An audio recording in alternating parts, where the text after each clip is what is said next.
C'est un îlot qui va donner un tout autre visage à l'entrée ouest de Monaco. L'îlot Pasteur devrait voir le jour à l'horizon 2020 en principauté.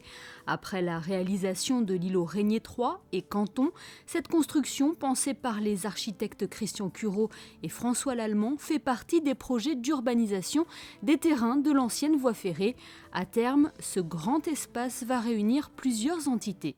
Deux grands bâtiments, d'abord un socle de 5 étages, un socle monoface orienté vers l'avenue de Fontvieille. Sur ce socle, il y aura deux grands bâtiments. Un bâtiment qui sera le futur collège de la Principauté, qui va pouvoir accueillir 1500 élèves. Je rappelle qu'actuellement, le collège peut accueillir 1200 élèves, donc 1500 élèves. Avec un collège avec ses annexes, puisqu'il y aura une cuisine centrale, il va y avoir un gymnaste, également une salle pour accueillir, un amphithéâtre pour accueillir 300 personnes et la natation avec 8 couloirs de nage. S'ajoute à cela le relogement de la direction de l'éducation nationale, de la jeunesse et des sports, le transfert de l'espace Léo Ferré et une médiathèque sur 3 étages, mais également un centre de tri postal et un centre des déchets. L'îlot Pasteur est donc un pari logistique, mais pas seulement. C'est un enjeu urbanistique et environnemental très important, puisqu'il faut inclure cette bande très large, enfin très longue et pas très large, dans l'espace urbain qui est tout autour, entre les deux îlots, le futur îlot Charles III que nous construirons à partir de 2020-2021 et l'îlot que nous venons d'achever qui est l'îlot Canton. C'est un îlot qui doit également s'intégrer entre la falaise du jardin exotique et le rocher.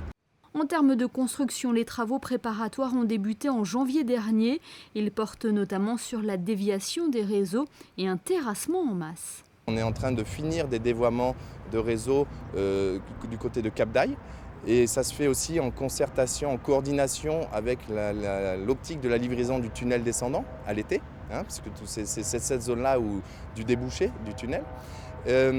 Donc ces travaux préparatoires vont se poursuivre jusqu'à fin 2016 par le reprofilage de l'avenue du Carrefour en contrebas de l'avenue Pasteur pour en 2017 faire aussi, c'est un des éléments quand même du programme aussi, qui est l'élément routier, puisqu'on vient se raccorder à la dorsale par un tunnel, donc ça sera fait au début 2017.